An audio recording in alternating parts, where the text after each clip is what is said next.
setia Tuhan selalu tercurah bagi kita semua. Perkenalkan, nama saya Prita Sri Delia sebagai host kita kali ini. Dan perkenalkan, nama saya Melin. Nah, hari ini kita akan membahas suatu tema yang menarik nih, yang pastinya penting dan sangat digunakan di dalam diskusi kita, khususnya untuk manusia modern saat ini, yaitu mengenai tipologi respon gereja terhadap modernisasi teknologi atau yang biasa kita sebut dengan iptek. Nah, betul banget seperti yang dikatakan Prita tadi bahwa ilmu pengetahuan dan teknologi ini berkembang sangat pesat di dunia, termasuk di Indonesia. Mulai dari internet, kemudian media sosial, dan teknologi di bidang medis. Nah, yang perlu kita ketahui pada saat ini yaitu kita akan mencari tahu bagaimana tanggapan gereja terhadap perkembangan ilmu pengetahuan dan teknologi yang terjadi pada zaman sekarang ini. Nah, dalam penyajiannya kami akan menyajikan dalam bentuk tanya jawab disertai dengan penjelasan sederhana sehingga mudah dipahami oleh teman-teman sekalian. Oke, baik, tanpa lama-lama langsung saja kita masuk ke diskusi dan pembahasannya. Oke Prita, kita mulai dari hal paling dasar dulu ya. Menurut kamu, apakah kita bisa menerima teknologi dan menggunakannya dalam kegiatan pelayanan kita?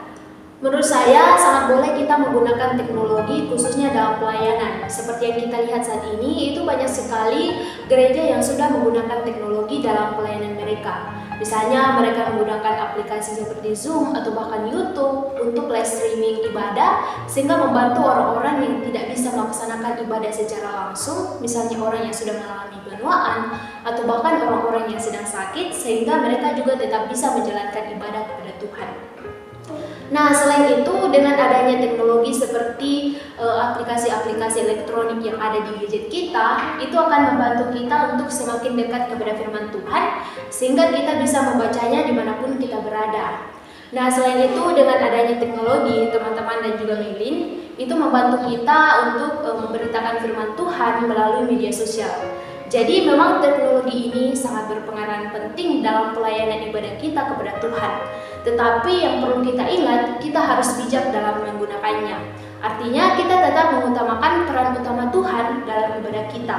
Misalnya nih, saat kita menggunakan Alkitab elektronik, nah kita hanya menggunakannya untuk hal-hal yang penting saja, misalnya untuk membaca firman Tuhan, melihat lirik dari lagu-lagu pujian, atau bahkan melihat liturgi yang akan kita gunakan. Kita juga perlu ingat bahwa kita yang akan menguasai teknologi, bukan teknologi yang menguasai kita. Ya, setuju banget seperti yang dikatakan Prita, kalau teknologi ini bermanfaat membantu aktivitas dalam gereja yang akan meningkatkan keimanan kita tentu saja. Tetapi kita juga ketahui bahwa tidak semua gereja bisa memiliki pandangan yang sama terhadap teknologi tersebut. Ada juga gereja yang bahkan menolak kehadiran teknologi dalam gereja. Baiklah, dalam pembahasan kita kali ini ada 4 tipologi atau jenis sikap gereja terhadap iptek. Yang pertama yaitu fanatisme Alkitab, kemudian yang kedua fanatisme iptek, ketiga kompromi, dan yang terakhir kritis dan analitis. Nah, betul sekali seperti apa yang diucapkan oleh Melin tadi. Jadi ada beberapa tipologi respon gereja terhadap perkembangan iptek ini. Nah, salah satunya adalah fanatisme Alkitab. Mungkin teman-teman sekalian juga sudah pernah mendengar bahwa fanatisme Alkitab ini adalah sikap terlalu obsesi pada tes Alkitab secara harfiah, sehingga mereka menolak adanya perkembangan teknologi di dalam gereja karena mereka menganggap bahwa hal tersebut tidak sesuai dengan iman percaya mereka. Nah, saya memberikan pertanyaan kepada Melin. Apakah Melin bisa memberikan saya salah satu contoh dari sikap fanatisme Alkitab ini? Jadi, saya akan memberikan salah satu contoh sikap fanatisme Alkitab terhadap teknologi, yaitu ketika individu atau kelompok menolak dan menutup diri terhadap teknologi karena mereka menganggap bahwa teknologi ini bertentangan dengan iman Kristen mereka. Mengapa hal itu bisa terjadi? Karena adanya perasaan kekhawatiran terhadap teknologi. Mereka berpikir bahwa teknologi ini akan menyebabkan penyalahgunaan teknologi yang berdampak luas, kemudian menyebabkan kita kecanduan teknologi, dan itu akan menyebabkan mereka jauh dari Tuhan, lebih jauh dari Tuhan. Nah, contoh lainnya seperti saat ilmuwan Galileo ini mengungkapkan teori heliosentris yang mengatakan bahwa mataharilah sebagai pusat tata surya serta planet-planet termasuk bumi itu mengelilingi matahari. Nah, hal ini mendapatkan penolakan keras dari gereja karena mereka menganggap bahwa hal tersebut tidak sesuai dengan Alkitab dan mereka menganggap bahwa bumilah yang menjadi pusat dari tata surya. Jadi mereka menganggap bahwa matahari, planet-planet, dan benda-benda langit lainnya itu mengelilingi bumi. Nah, tetapi bisa kita lihat sekarang, faktanya adalah mataharilah yang menjadi pusat dari tata surya. Ini bisa dijelaskan secara teknologi maupun secara ilmu pengetahuan. Iya, betul sekali. Dan kadang fanatisme bisa membuat kita menutup diri terhadap kebenaran ilmiah. Dan bagaimana kebalikannya Prita tentang fanatisme iptek? Jadi fanatisme iptek itu adalah sikap yang terlalu percaya pada teknologi sampai orang tersebut merupakan iman percayanya kepada Tuhan. Nah, contohnya seperti banyak manusia sekarang yang terlalu percaya pada teori evolusi yang mengatakan bahwa kita berasal dari kera sehingga menjadi manusia purba yang dikenal dengan Pithecanthropus erectus, Meganthropus, manusia homo hingga menjadi manusia modern sekarang ini. Sehingga orang-orang kurang percaya adanya penciptaan dari Tuhan, bahwa Tuhan menciptakan langit, bumi, laut, dan segala isinya. Nah, ada juga pandangan di masa lalu yang mengatakan bahwa agama maupun kepercayaan kepada Tuhan adalah sesuatu yang diajarkan kepada kita saat kita masih kecil. Nah, ketika kita besar, kita bisa menjelaskan apa yang diajarkan oleh agama tersebut dengan ilmu pengetahuan. Jadi menurutnya agama itu adalah sesuatu yang ketinggalan zaman di zaman modern sekarang ini, sehingga saat mereka sakit, mereka lebih mempercayakan hidup mereka kepada teknologi. Nah, mereka tidak meminta kepada Tuhan atas kesembuhan dirinya, melainkan mereka percaya kepada dokter dan obat-obatan yang mereka gunakan. Jadi bisa dikatakan bahwa kedua jenis fanatisme ini sama-sama berbahaya. Yang satu terlalu menolak teknologi, kemudian yang satunya lagi terlalu percaya terhadap teknologi sehingga merupakan Tuhan.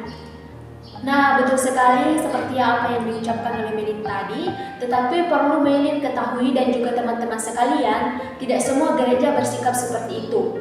Nah, ada juga sikap gereja yang disebut sebagai sikap kompromi. Nah, sikap kompromi ini adalah sikap yang berusaha menyeimbangkan antara ilmu pengetahuan dan teknologi dan juga iman mereka kepada Tuhan.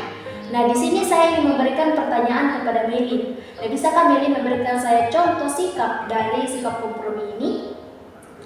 Jadi saya memberikan contoh, misalkan kita tetap percaya kepada Tuhan sebagai sumber penyembuh, tetapi kita juga tidak bisa menolak teknologi, bantuan dari dokter, obat-obatan, dan tenaga medis. Kita harus percaya bahwa Tuhan bekerja dalam ilmu pengetahuan yang benar. Oleh karena itu, kita dituntut untuk memadukan antara iman dan akal sehat melalui cara kita menerima bantuan dari medis, tetapi kita juga tidak lalai dalam berdoa dan berpengharapan hanya kepada Tuhan. Nah, contoh lainnya yang ada pada Alkitab yaitu ketika Tuhan memerintahkan Nuh untuk membuat bahtera. Nah, di situ Nuh tetap mendengarkan perintah-perintah dari Tuhan, tetapi dia juga tetap bekerja keras dan menggunakan ilmu pengetahuannya sehingga dapat membuat bahtera yang kokoh, kuat, dan juga besar. Nah, di sini bisa kita lihat ada kerjasama yang kuat antara ilmu pengetahuan dan juga iman Nuh kepada Tuhan. Kemudian tipologi yang terakhir yang menurut saya paling ideal yaitu kritis dan analitis, di mana gereja atau orang percaya tetap menerima dan membuka diri terhadap iptek, tetapi mereka harus menimbang dan menyaring apa yang sesuai dengan firman Tuhan. Nah, contohnya seperti yang ada pada Alkitab, di Jemaat Berea, mereka tetap mendengarkan firman, tetapi menggunakan kitab suci untuk menganalisis apakah firman tersebut benar atau tidak. Nah, sikap seperti ini juga bisa kita gunakan untuk menghadapi teknologi. Nah, artinya ketika kita merasa bahwa teknologi tersebut tidak bertentangan dengan ajaran-ajaran dari Tuhan, nah kita bisa mempertimbangkan dan juga mengembangkannya dengan tujuan yang baik dan untuk mempermudah kehidupan kita sekaligus pelayanan kita kepada Tuhan. Tetapi apabila teknologi tersebut bertentangan dengan ajaran Tuhan, kita sebaiknya menghindarinya karena berarti hal tersebut membawa kita kepada jalan-jalan yang tidak benar dan dapat membuat kita jatuh ke dalam dosa. Nah, sekarang kita masuk ke dalam hal yang lebih dalam. Menurut Prita, terkait dengan teknologi berupa bayi tabung dan cloning, apakah gereja bisa menerima hal tersebut? Nah, menurut saya kan memang bayi tabung itu diciptakan untuk orang-orang yang susah memiliki anak. Nah, pandangan gereja mengenai hal tersebut tergantung pada etikanya. Artinya selama kita tidak membuang-buang embrio, maka hal tersebut bisa kita pertimbangkan dan kita lakukan. Nah, seperti yang kita tahu, embrio kan adalah bakal janin kehidupan atau bakal manusia. Jadi dengan kita membuang-buang embrio tersebut berarti kita tidak menghargai martabat manusia, dan itu sama saja kita melanggar aturan dari Allah dan kita berbuat dosa. Nah, tetapi kita tetap bisa melakukan hal tersebut ketika kita sangat ingin memiliki anak. Misalnya kita sudah mencoba berbagai macam hal, misalnya kita sudah melakukan pengobatan, kemudian kita sudah berdoa kepada Tuhan, tetapi kita masih belum bisa mencapainya. Nah, kita bisa menggunakan hal tersebut dengan tetap berserah kepada Tuhan. Misalnya kita tetap menggunakan teknologi bayi tabung tersebut, tetapi kita juga mempercayakan hal tersebut kepada Tuhan dan melakukan penyerahan diri kepadanya bahwa Tuhan mampu membuat teknologi tersebut berhasil. Nah, untuk cloning sendiri saya ingin mendengarkan pendapat dari Meilin. Kira-kira menurut Meilin, apakah cloning tersebut bertentangan dengan gereja ataupun tidak? Jadi dalam pandangan gereja, cloning ini dianggap sebagai bentuk rekayasa genetika yang berlebihan, dan juga dianggap bahwa kita tidak menghormati Tuhan sebagai pencipta, karena manusia itu harusnya tidak diproduksi secara buatan, melainkan melalui proses yang alamiah. Cloning ini dianggap bertentangan dengan rencana Allah, dan cloning ini dianggap melanggar manusia sebagai citra Allah. Cloning ini dalam gereja, cloning ini diharapkan kita bisa menerima ilmu pengetahuan dan teknologi, tetapi harus sesuai dengan etika dan moral Kristiani yang membangun kemaslahatan manusia. Betul, saya juga setuju dengan hal tersebut, bahwa dalam mengembangkan iptek kita harus tahu batasannya. Artinya kita harus tahu kapan kita mengatakan ya pada iptek dan kapan kita mengatakan tidak. Dari semua ini kita belajar bahwa sebagai orang percaya, kita tidak boleh menolak akan perkembangan zaman, tetapi kita juga tidak boleh hanyut dalam perkembangan zaman sehingga kita melupakan akan keimanan kita sendiri. Nah, tugas kita sebagai orang percaya, khususnya generasi muda zaman sekarang ini, adalah bijak dalam menggunakan iptek. Kita harus ingat bahwa iptek hanyalah sebuah alat, bukan sebagai tujuan hidup kita. Kita hanya menggunakan iptek untuk mempermudah kehidupan kita, mempermudah kita dalam melayani Tuhan, tetapi kita tidak boleh menggantikan peran utama Tuhan dalam kehidupan kita. Kita harus ingat bahwa kitalah yang harus menguasai teknologi, bukan teknologi yang menguasai kita. Dan hal yang paling penting bahwa dasar hidup kita tetap firman Tuhan, kasih dan kebenaran. Dalam kehidupan kita harus menjadi garam dan terang dunia, terutama dalam menyikapi perkembangan ilmu pengetahuan dan teknologi. Amin. Saya ucapkan terima kasih kepada Meilin yang sudah bersedia berbincang-bincang dengan saya hari ini, dan juga kepada teman-teman sekalian yang sudah menyediakan waktu untuk mendengarkan podcast kami kali ini.